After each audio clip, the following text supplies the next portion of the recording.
একটি নিবেদন আজকে দাঁড়িয়েছি এমন সাধুগুরু বৈষ্ণবের মাঝে। ভগবানের অপ্রাকৃত লীলা কথা বলবার জন্য, ভগবানের গুণকীর্তন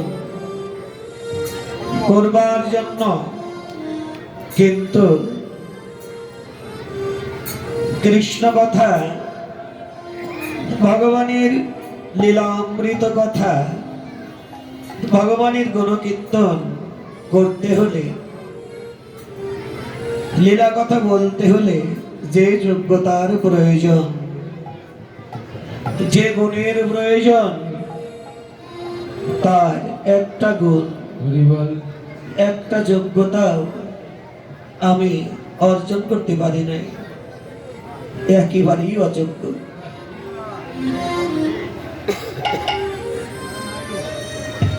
অন্তরটা একেবারে ভক্তি শূন্য।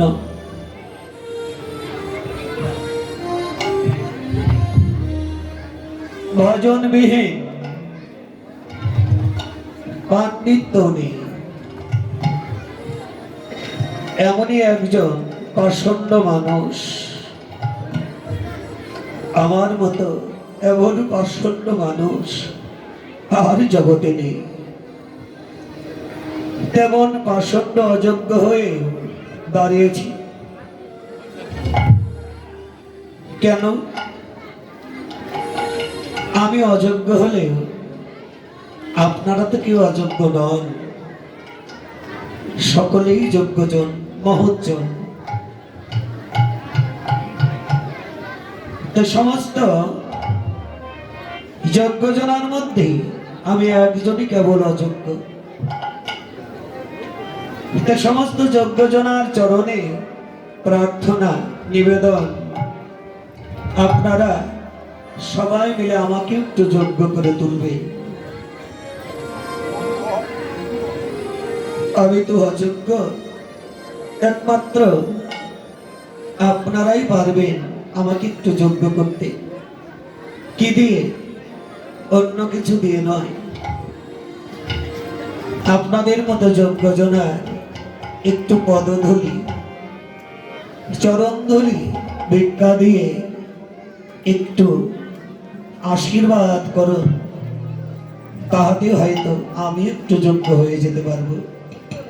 সবাই মিলে সমস্ত ভক্তের একটু পদধূলি দান করে আমাকে একটু যোগ্য করে তুলুন। ভগবান যেন তার লীলা কথা, গুণ কথা তিনি যেন দয়া করে বলিয়ে দেন। এইটুকুই বৈষ্ণব চরণে প্রার্থনা নিবেদন। এইদিকে আসতে হবে। হরিবল।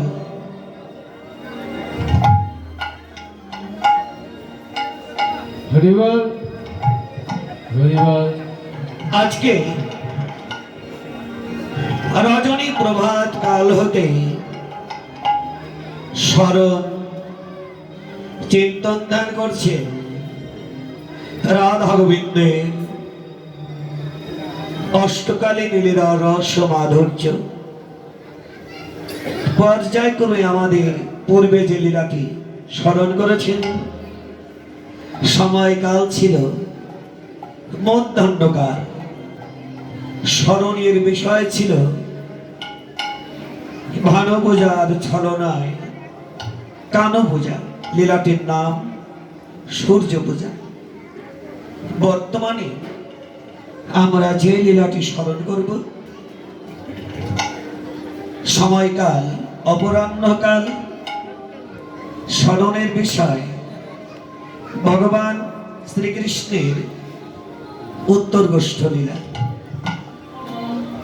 পূর্বাহ্নকালে ব্রজ রাখালগণ দেনবৎসগণকে সঙ্গে করে গোচারণে এসেছে। শঙ্খ রসের খেলা খেলেছে। আবার রাখালদের সঙ্গ ছেড়ে একটু ছলনা করে ভগবান শ্রীকৃষ্ণ সূর্যের মন্দিরে গিয়ে রাখালের বেশ পরিহার করে ব্রাহ্মণের বেশ ধারণ করে শুদ্ধ বেদ মন্ত্র উচ্চারণ করে সূর্য পূজা করেছেন। সূর্য পূজা করে আবার চলে গেছে রাখালদের মাঝে। আবার রাখালদেরকে সঙ্গে করে সিংহাধ্বনি আর বেদধ্বনি করিতে করিতে খেলা বিশ্রামে রেখে আবার গৃহে প্রত্যাবর্তন করবে। ঘরে ফিরে যাওয়ার পালা। লীলাটির নাম উত্তর গোষ্ঠ। আমরা সকলেই স্মরণ করব আর আমাকে একটু আশীর্বাদ করো। আমি তো স্মরণের অযোগ্য, স্মরণ করবার মতো কোন যোগ্যতা নেই। তা আপনাদের মতো স্মরণীয় এমন ভক্ত সঙ্গ করতে করতে স্মরণীয় বৈষ্ণবের অঙ্গের বাতাস গায়ে লাগাতে লাগাতে একদিন আমিও যেন একটু কিঞ্চিত আপনাদের মতো স্মরণ করিতে পারি। আর কিছু ভাগ্যে হোক বা না হোক, এটাই ভক্ত চরণে বৈষ্ণব চরণে প্রার্থনা নিবেদন। হরিবল। সুরধ্বনি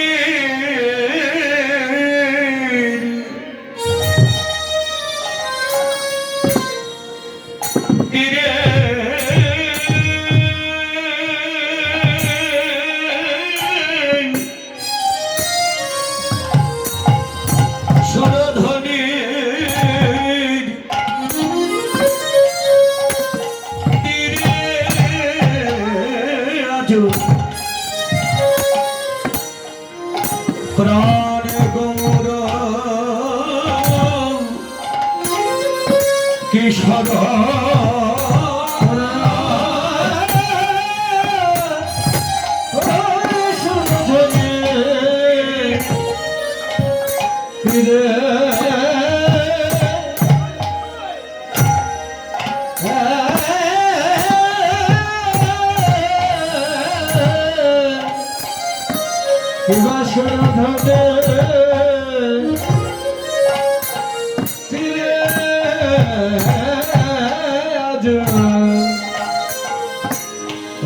গৌরকে সদা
শ্রী চৈতন্য গোসাই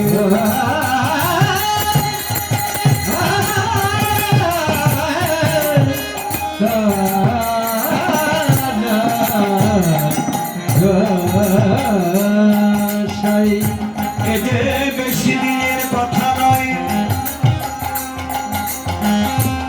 আজ থেকে প্রায় ৫,৫০০ বছর পূর্বে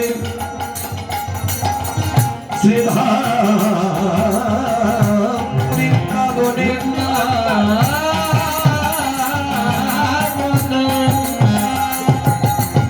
ভগবান শ্রীকৃষ্ণ রূপে আবির্ভূত হয়ে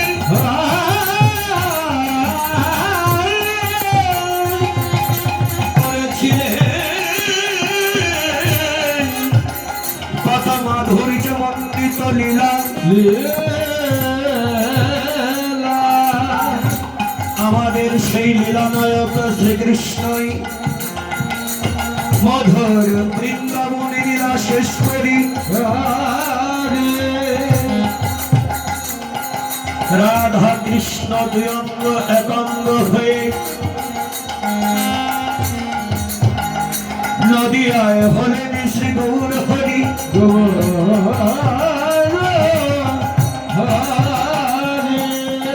আমার কখনো বা রাধা ভাবে বিভোর, আবার কখনো বা কৃষ্ণ ভাবে বিভোর।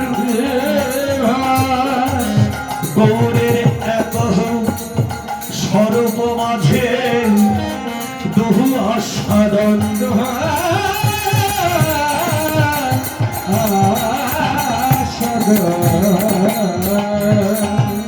আমাদের কলিযুগ অবতার শ্রীমন মহাপ্রভুকে দর্শন করে বৈষ্ণব কবি গীতবার্তার অনন্ত কোটি জগৎবাসীকে ডেকে বললেন, হে জগৎবাসী, দেখে যাও আমাদের নদীরা এবার কে এসেছেন। এবার তিনি এসেছেন যাকে ধ্যান করে পাওয়া যায় না, যাকে সাধন ভজন করেও পাওয়া যায় না, যাকে ব্রহ্মা পায় না ব্রহ্মজ্ঞানী, যাকে যোগীও পায় না তাদের যোগ সাধনে, যাকে পাবার জন্য যোগ যোগ মনি ঋষি ধ্যান করি, যাকে পাবার জন্য শঙ্কর পঞ্চমুখে গান করি। আমাদের সে অনন্ত কোটি জীবের আরাধনার ধন, অনন্ত কোটি জীবের সাধনার ধন সে গোলকের হরি। এবার কি করেছে? গোলকের সেই উচ্চ আসন ছাড়ি নদিয়ায় কাঙালের বেশ ধারণ করি জীবের দাঁড়ে দাঁড়ে গিয়ে ভক্তের চরণ ধুলাই দিয়ে করা করি।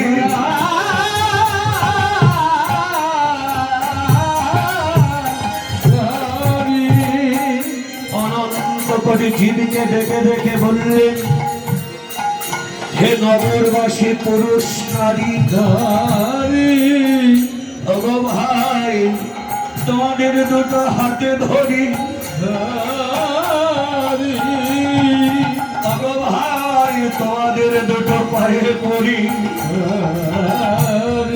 একবার তোমরা সবাই মিলে দুটি বাহু তুলে বদন ভরি বলো হরি হরি।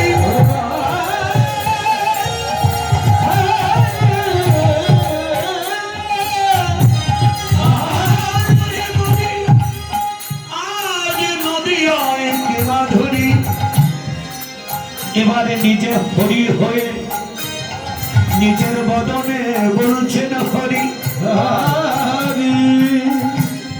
নিজ মুখে নিজ নাম উচ্চারণ করে নিজের লীলারসে নিজেই ভাসলেন, কাঁদলেন, আর অনন্ত কোটি জীবকে হরিনাম প্রেম বন্যায় ভাসালেন, কাঁদালেন।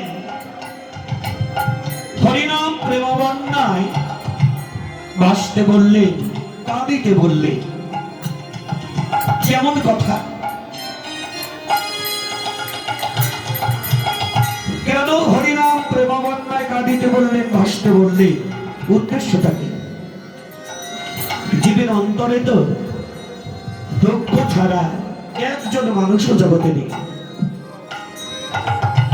দুঃখ ছাড়া কোনো মানুষ আছে? একজনও নেই। সকলের অন্তরে কিছু না কিছু দুঃখ কম বেশি আছে, কিন্তু দুঃখটা এমন বস্তু, অনন্ত কোটি বিশ্ব ব্রহ্মাণ্ডে জগতে কেউ কিন্তু দুঃখ চায় না। চায় নাকি আমার জীবনে দুঃখ আসুক? জগতে কেউ দুঃখ চায় না। তবে হ্যাঁ, একজন ব্যক্তি ছিল জগতের বুকে, একজন মানুষ ছিল জীবন ভরে দুঃখ চেয়েছিলেন। তিনি হল রাজমাতা পঞ্চপাণ্ডবের মাতা কুন্তী দেবী।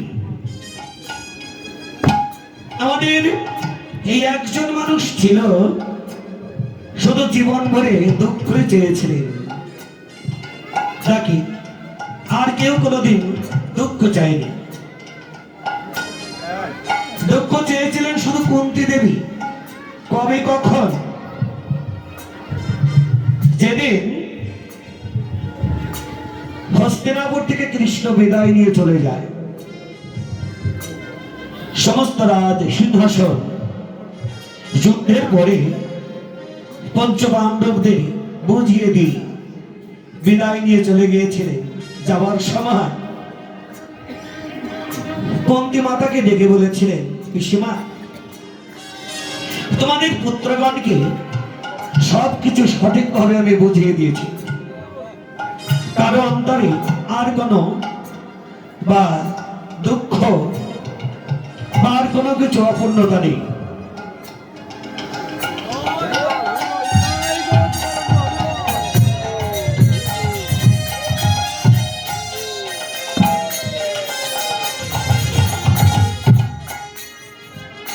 কারো অপূর্ণতা আমি রাখি, এই জন্য সবকিছু পরিপূর্ণ করে বুঝিয়ে দিই আমি এখন চলে যাব।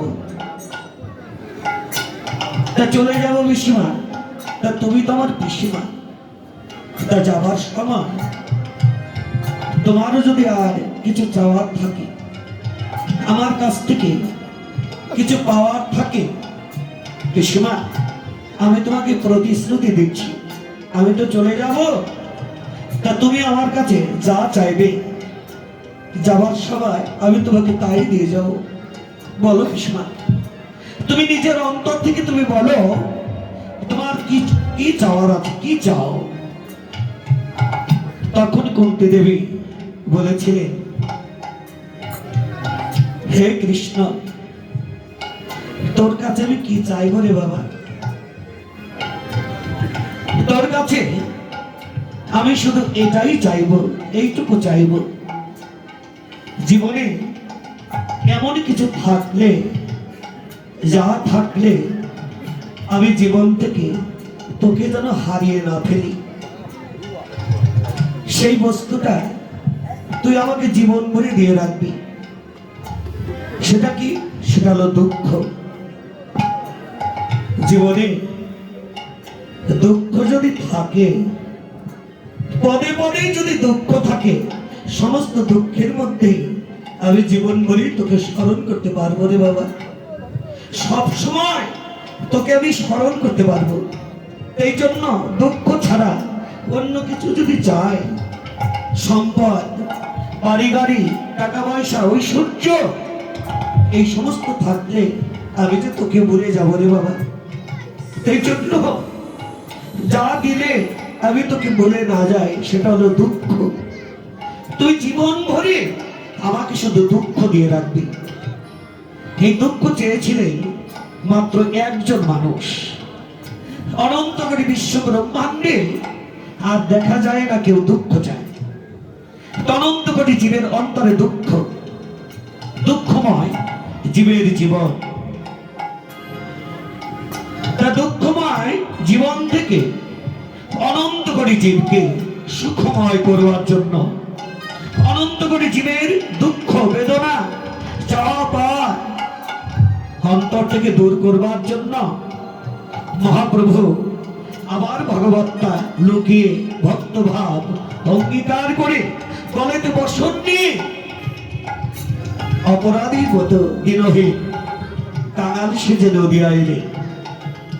নদিয়া এসে এমন একটি সম্পদ দান করেছেন, সেই সম্পদটা হলো হরিনাম মহামন্ত্র। জীবকে বললেন, হে জীব, তোমাদের অন্তরের দুঃখ বেদনা যদি অন্তর থেকে সরাতে চাও তাহলে একটু জলের প্রয়োজন। আগুনে জল ঢেলে দিলে যেমন আগুন নিবারণ হয়, ঠিক তেমনি তোমাদের অন্তরের সমস্ত দুঃখ বেদনা দূর করতে হলে তোমাদের একটু জলের প্রয়োজন, নয়ন জল। তবে সকল জলে দুঃখ বেদনা নিবারণ হবে না। তোমাদের অন্তরে তো দুঃখ আছে, সকল দুঃখে জীবনে সুখ পাওয়া যায় না। সকল দুঃখে জীবনে সুখ আসে না। অন্তরের এই জ্বালা যন্ত্রণা দূর করা যায় না। অন্তরে জ্বালা যন্ত্রণা দুঃখ বেদনা দূর করতে হলে নয়ন জল বক্ষে ঢালতে হবে। একমাত্র মায়ার কান্না ত্যাগ করে গুরুদেবের চরণ আশ্রয় করে ভজনের বীজ হৃদয় ক্ষেত্রে বপন করে হরিনাম প্রেমের মালা কণ্ঠে ধারণ করে হরিনামকে সম্বল করে যদি কোনো ভাগ্যবান ভাগ্যবতী একবার যদি হরিবল হরিবল বলে তোকে নয়নের জল যদি ঢালতে পারে,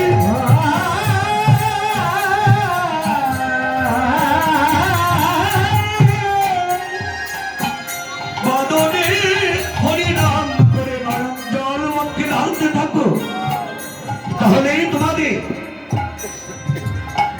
দুঃখ বেদনা জ্বালা যন্ত্রণা একদিন চলে যাবে। আর যত দুঃখ, সমস্ত দুঃখকে অন্তর থেকে সরিয়ে ফেলতে বলেছে। যে কথাগুলি গোদাবরীর তটে রায় রামানন্দের সঙ্গে মহাপ্রভুর আলোচনা হয়েছে। প্রভু পুছে রামানন্দ করেন উত্তর। ওই মতে সেই রাত্রি কথা পরাৎপর মহাপ্রভু হলো প্রশ্ন করতে লাগলেন, রায় রামানন্দ উত্তর দিতে লাগলেন। অনেক প্রশ্ন, যত প্রশ্ন ছিল সমস্ত প্রশ্নের মধ্যে প্রথম প্রশ্ন, রামানন্দ তুমি তো অনেক বড় পণ্ডিত, এত বড় পণ্ডিত তৎকালীন জগতে ছিলেন না। তা তুমি তো অনেক বড় পণ্ডিত, সমস্ত শাস্ত্র জ্ঞান সবকিছুর অধিকারী তুমি। তাই তোমার কাছে আমার কিছু প্রশ্ন। বলো রামানন্দ। আমাদের অনন্ত করে বিশ্ব ব্রহ্মাণ্ডে অনন্ত করে যে অনেক বিদ্যা অর্জন করেছেন, এই সমস্ত বিদ্যার মধ্যে জীবের কোন বিদ্যা শেখায়? প্রথম প্রশ্ন।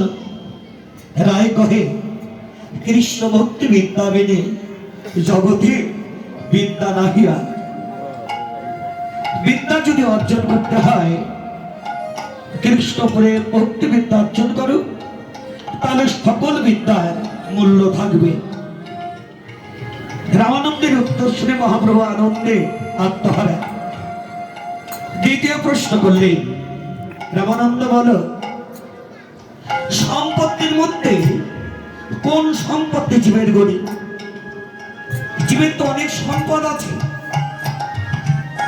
অনেক সম্পদ থাকলেও জীবের অন্তরের চাহিদা শেষ করতে পারে না, যার কারণে জীবকে বলা হয় অপূর্ণ। কি তাই না? যার কারণে জীবকে বলা হয়েছে অপূর্ণ। জীবের এমন কোন মানুষ জগতে আছে, কোটি কোটি সম্পদ, টাকা পয়সা, বাংলাদেশে আছে, আবার বিদেশেও আছে, ইনভেস্ট করেছে। কত টাকার মালিক, কত সম্পদের মালিক হ্যাঁ, নিজে কম্পিউটার ধরে হিসাব করেও তিনি বলতে পারবেন না। আছে না এমন মানুষ? এমন ধনী মানুষ আছে না? আছে।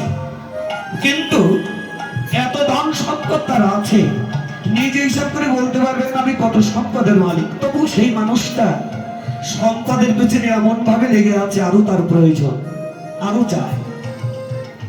জীবের এই চাহিদাটাকে, চাওয়াটাকে অন্তর থেকে জীব সরাতে পারে না বিধায় জীবকে বলা হয় অপূর্ণ। তাহলে জীবের এই অপূর্ণতা কি করে শেষ দূর করা যাবে? অর্জুন নিজেই প্রশ্ন করেছেন ভগবানের কাছে, শ্রীকৃষ্ণের কাছে, মাধব তাহলে জীবের অপূর্ণতা কোনোদিন কি শেষ হবে না? হবে।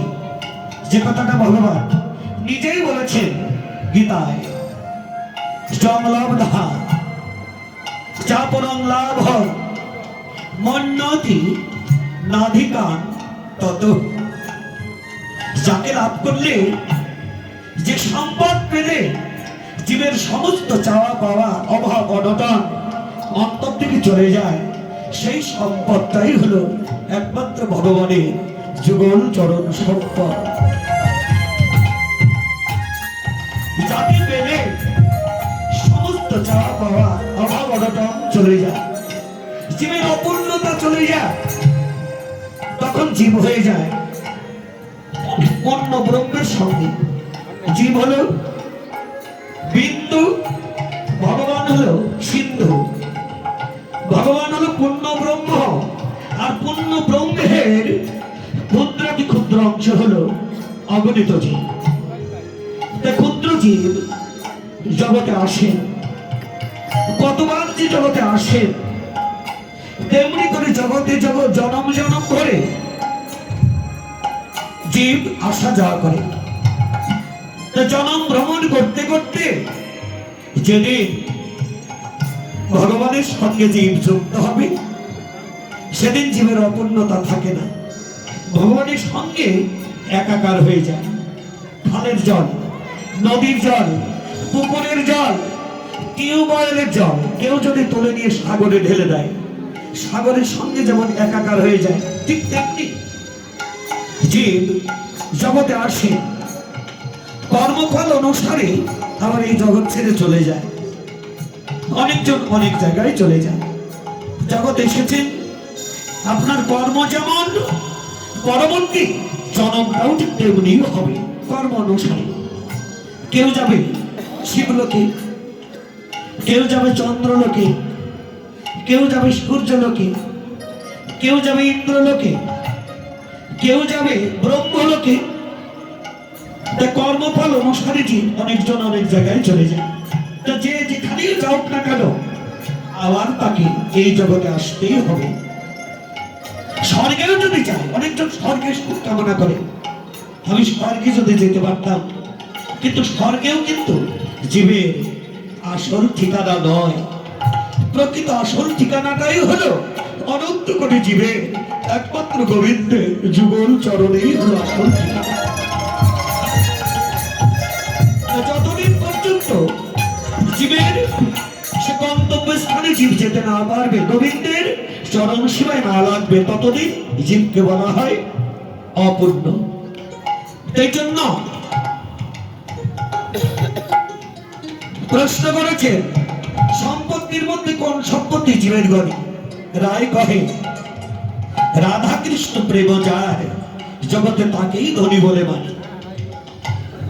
সে রাধা গোবিন্দের যুগল চরণ সম্পদকে একবার যারা আশ্রয় করেছেন, তারাই হলো প্রকৃত ধনী। তারা জীবনে অন্য কিছু চায় না। যেখানেই থাকুক, গাছতলায় থাকুক, সাততলায় থাকুক, জঙ্গলে থাকুক বা গৃহে থাকুক, তারা জীবন ভরে সদা সর্বদা একটা সম্পদে চায়, শুধু রাধা গোবিন্দের সুখ চায়। আমি কি করলে, কোন পথে চললে আমার রাধা গোবিন্দের একটু সুখ হবে, এই ভাবনা ব্যতীত তাদের অন্য অন্তরে কোনো অন্য ভাবনা থাকে না। তারাই হলো একমাত্র কৃষ্ণ প্রেম ভক্তি ধনে ধনী। এমন ধনী যদি কেউ একবার হয়ে যেতে পারে, তার কি জীবনে আর কি কোনো অভাব থাকে? থাকে না। ধনীর মধ্যে হলো তারাই। আবার দ্বিতীয় প্রশ্ন করেছেন বলরামানন্দ। বলরামানন্দ, গানের মধ্যে কোন গান জীবের নিজ ধর্ম? গান তো অনেকই গান, গান অনেকে শুনে, গানের মধ্যে কোন গান জীবের নিজ ধর্ম? রায় কহে রাধা কৃষ্ণ প্রেমকে নিয়ে যে গীতের মর্ম। গান যদি জীবনে গাইতে হয়, গান যদি জীবনে শুনতে হয়, যে গানের মধ্যে রাধা গোবিন্দের লীলা কথা আছে, যে গানের মধ্যে রাধা গোবিন্দের গুণ কথা আছে, ওই গানে জীবনে তোমরা সাহার করো।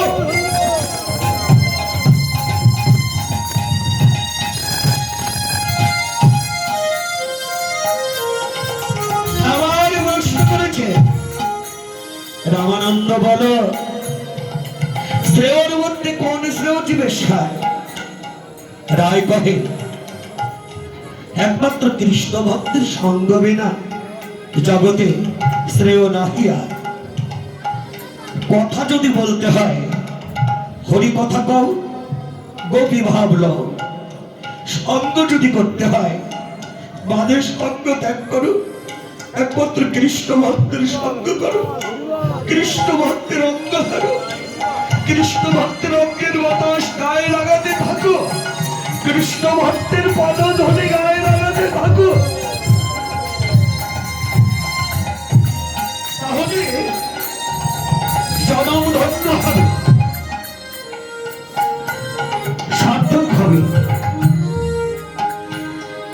ভক্ত সঙ্গ করো, ভক্ত বদন দর্শন করো, ভক্তের অঙ্গের বাতাস গায়ে লাগাতে থাকো। তাতে কি হবে? এই কথাটা বলেছে ভাগবত। ভক্ত দর্শনে আনন্দ, ভক্তের পরশনে সর্ব পাপ নাশম,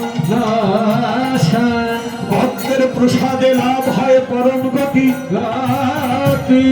ভক্তের পদ ধরিতে জীবনে লাভ হবে শুদ্ধ প্রেম ভক্তি।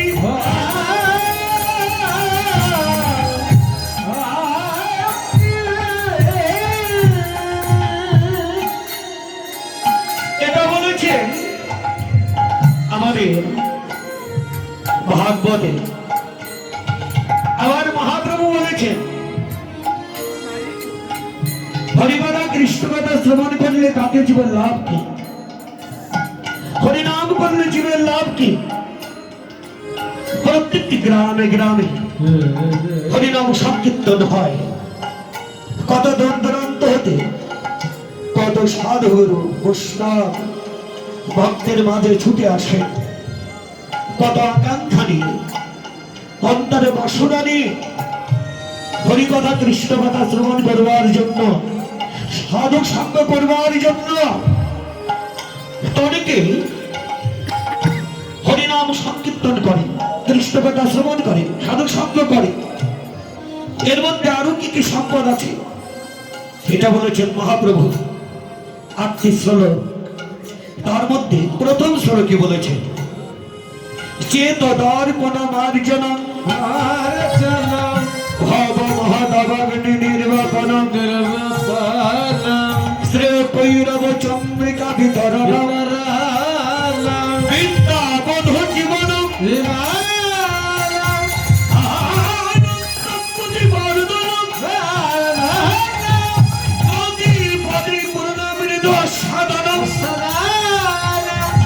সর্ব আত্মা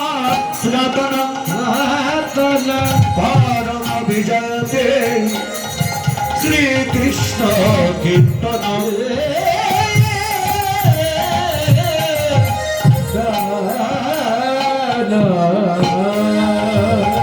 আটটি শ্লোক মহাপ্রভু কিন্তু কোন গ্রন্থ আদি লিপিবদ্ধ করেনি, না করেছে? এই আটটি শ্লোক নিজের হাতে লিখেছেন। এই আটটি শ্লোকের প্রথম শ্লোক হলো এইটা, 7টি লাইন। প্রথমে বলেছেন হরিকথা কৃষ্ণ কথা শ্রবণ করলে, হরিনাম করলে, হরিবল বলে হরিনাম শ্রবণ করতে করতে যদি কেউ নয়ন জল পক্ষে ঢালতে পারে চেত দর্পণ মার্জনা। প্রথম লাইনে বলেছে চেত দর্পণ মার্জন হবে, পরিষ্কার হবে, ময়লা আবর্জনা গুলো অন্তর থেকে দূরভূত হবে। দ্বিতীয় লাইনে বলেছেন ভব মহাদাবাগ্নি নির্বাপনম। দাবাগ্নি অর্থাৎ ত্রিতাপ জ্বালা, আদি দৈবিক, আদি ভৌতিক, আধ্যাত্মিক, 3 প্রকারের জ্বালায় জীব জ্বলছে। এই জ্বালা যন্ত্রণা থেকে জীবে একেবারে অতি সহজেই মুক্তি হচ্ছে না। যেখানে যায়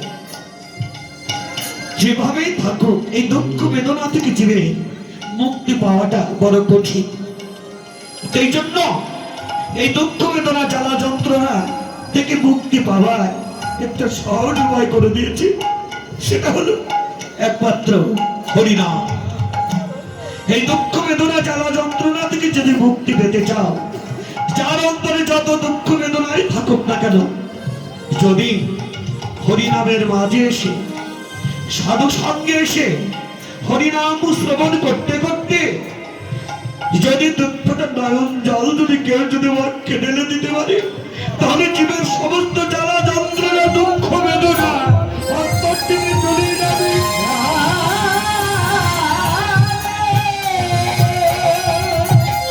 দুঃখ বেদনা জ্বালা যন্ত্রণা থেকে মুক্তি পাবার মহা ঔষধ, মহা ঔষধ হলো হরিনাম। এই দুঃখ বেদনা দূর করতে হলে হরিনামেই একমাত্র দুঃখ বেদনা দূরভূত হবে।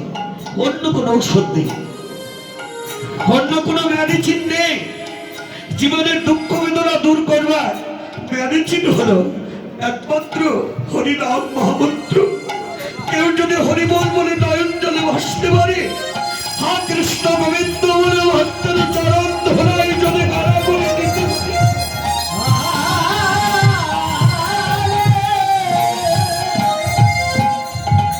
তাহলে সমস্ত দুঃখ বেদনা জ্বালা যন্ত্রণা দূর হবে। 3 নম্বর লাইনে বলেছে শ্রেয় কৈরব চন্ডিকা বিতরণ, অর্থাৎ হরিনাম করে করে নয়ন জলে ভাসলে শুধু বাসাটাই যে ভালো হবে, ময়লা আবর্জনা চলে যাবে, দুঃখ বেদনা চলে যাবে তাই নয়, অন্তরটা আলোকিতও হবে। অন্তরটা আলোকিত হবে, পরিষ্কার হবে। অন্তর পরিষ্কার হলে, আলোকিত হলে তাতে লাভ কি? এই ঘরটার মধ্যে কোথায় কোন সম্পদগুলি আছে, ওই সম্পদগুলি ঘরে প্রবেশ করলেই দর্শন করা যাবে। দেহ ঘরের মধ্যে শাস্ত্রকার বলে অনেক সম্পদ আছে নাকি? কি দাদা আপনারা তো বলে যা আছে দেহ ভাণ্ডে তা নাকি নাই অনন্ত করে বিশ্ব ব্রহ্মাণ্ডে। বলেন আপনারা পাঠের মধ্যে, শাস্ত্রের মধ্যে। তাহলে একটা মানব দেহের মধ্যে কত সম্পদ আছে? আরে সম্পদকে দুনিয়া ভরে খুঁজতে হয়, দেহটার মধ্যে আছে। কিন্তু দেহটার মধ্যে যে কত সম্পদ আছে যে খুঁজে পাচ্ছেন না, এখানেই হলো জীবের দুর্ভাগ্য। কি করে খুঁজে পাবে? আরে ময়লা আবর্জনা বাজে সঙ্গ করতে করতে, বাজে খাবার খেতে খেতে, খেয়ে খেয়ে রাজসিক তামসিক আহার বিহার করে করে ময়লা আবর্জনায় এই ঘরটা হয়ে গেছে অন্ধকারে পরিণত। অন্ধকারে পরিণত হয়েছে, যার কারণে ঘরের মধ্যে কোথায় কোন সম্পদ আছে জীব খুঁজে পাচ্ছেন না। তো সম্পদগুলি পেতে হলে, দর্শন করতে হলে, কাজে লাগাতে হলে ঘরটাকে পরিষ্কার করতে হবে, আলোকিত করতে হবে। তাহলে কোথায় কোন সম্পদ আছে অতি সহজেই দর্শন করা যাবে, কাজে লাগাতে পারবে। 4 নম্বর লাইনে বলেছে বিদ্যাবোধ জীবন। সাধু সঙ্গ করলে, হরিকথা কৃষ্ণ কথা শ্রবণ করলে একটা বিদ্যাও অর্জন করা যায়। যে বিদ্যাটা জীবনের কোন যোগ্যতা, কোন গুণ দিয়ে বা সাধন ভাজন করে, পূজা অর্চনা করে, ভগবানকে উপাসনা করেও যে বস্তুটা, যে বিদ্যাটা লাভ করা যায় না, সেই বিদ্যাটা হলো একমাত্র ভক্তি বিদ্যা। এই ভক্তি বিদ্যাটা লেখাপড়া করে উচ্চ শিক্ষায় শিক্ষিত হলে সমস্ত বিদ্যা অর্জন করতে পারবে, কিন্তু ভক্তি বিদ্যাটা কিন্তু পড়াশোনা করে লাভ করা যাবে না। যাবে নাকি? ভক্তি বিদ্যা অর্জন করতে হলে, লাভ করতে হলে তখনই ভক্তি বিদ্যা লাভ করা যাবে। জীবনে গুরুদেবের চরণ আশ্রয় করে, হরিনামকে সম্বল করে, মান অভিমান অহংকারের কুল ত্যাগ করে যদি কোনো ভাগ্যবান ভাগ্যবতী উঁচু মাথাটা একবার যদি ভক্তের চরণে নত করে দিতে পারে,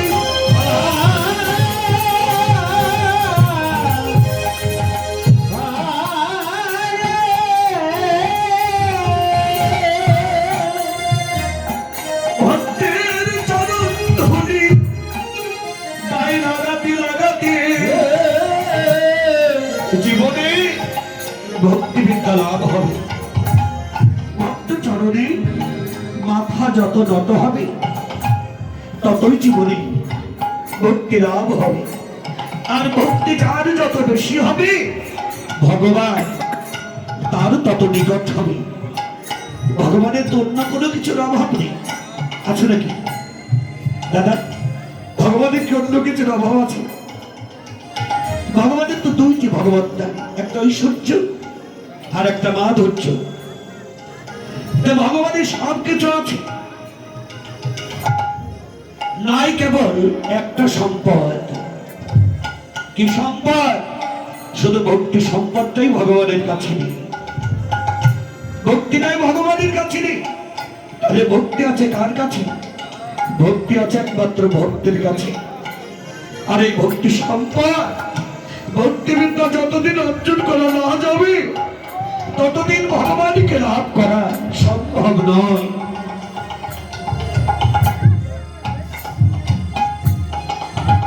ভগবানকে লাভ করবার আমাদের অগণিত রাস্তা আছে, অগণিত পথ আছে। তো যত রাস্তার, যত পথ থাকুক না কেন, তার মধ্যে একেবারে অতি সহজ রাস্তা হলো ভক্তি। অতি সহজ হলো ভক্তি। ভক্তি লাভ করতে করতে যদি কারো অন্তরে সেই ভক্তি কুসুম যদি বিকশিত হয়, তাহলে জীবনে আর ভগবানকে পাওয়ার জন্য ধ্যান করতে হয় না, পূজা অর্চনা করতে হয় না, যাগ যজ্ঞ করতে হবে না, সাধন ভজন করতে হবে না। সেদিন ভগবান নিজেই সাধনা করে করে ওই ভক্তের কাছে ছুটে আসবে। ওই ভক্তের কাছে ভগবান নিজেই ছুটে আসবে। ভক্তির যে কত শক্তি! গাছে যদি ফুল ফোটে, ভ্রমর ভ্রমণী যত দূরেই থাকুক, ওই বিকশিত পদ্ম যেখানে থাকবে, ভ্রমর ভ্রমণী দেখবেন এই ফুলের কাছে আসবেই আসবে। তা ঠিক তেমনি যদি কোনো ভাগ্যবান ভাগ্যবতীর অন্তরে একবার যদি ভক্তি কুসুমটা যদি বিকশিত হয়ে যায়, ভ্রমর ভ্রমণীর মতো ওই ভক্তের কাছে ভগবানকে আসতেই হয়, উপায় নেই। এই জন্য ভগবানের ভগবত্তা বলিয়ে দেওয়া যায় একমাত্র অন্তরের প্রেম ভক্তি দিয়ে। তো সেই প্রেম ভক্তি জীবনে লাভ করতে হলে, এটা মহাপ্রভু শুধু শ্লোকের মধ্যেই বলেছেন, বদনে বলেছেন, শুধু তাই নয়, নিজে আচরণ করে, নিজে আচরণ করে অনন্ত করে জীবকে শিখিয়ে দিয়েছে। অনন্ত করে জীবের গুরু হয়ে অনন্ত কোটি জীবের গুরু হয়ে ভগবান শিখিয়েছে, জীবের নিস্তার লাগে নন্দ সুত হরি, হরি ভুবনে প্রকাশ হলো গুরু রূপ ধরি।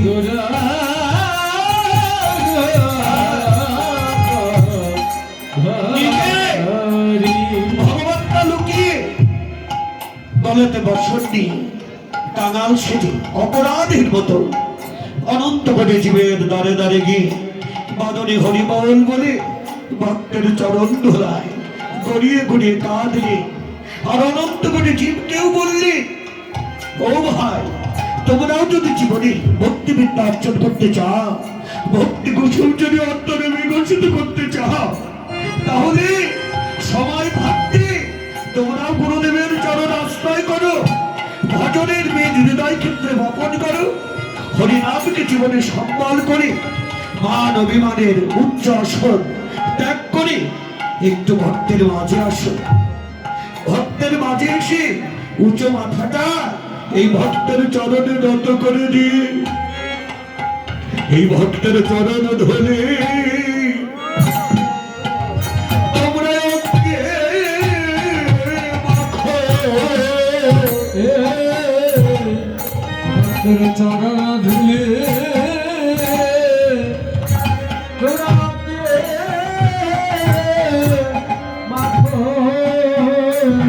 ভক্তের চরণ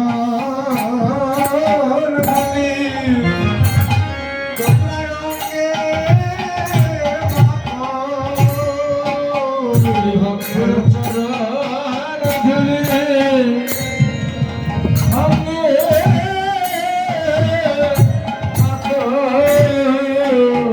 ভক্তের চরণ ধুলি তোমার অঙ্গে মাখো। ভক্তের চরণ ধুলি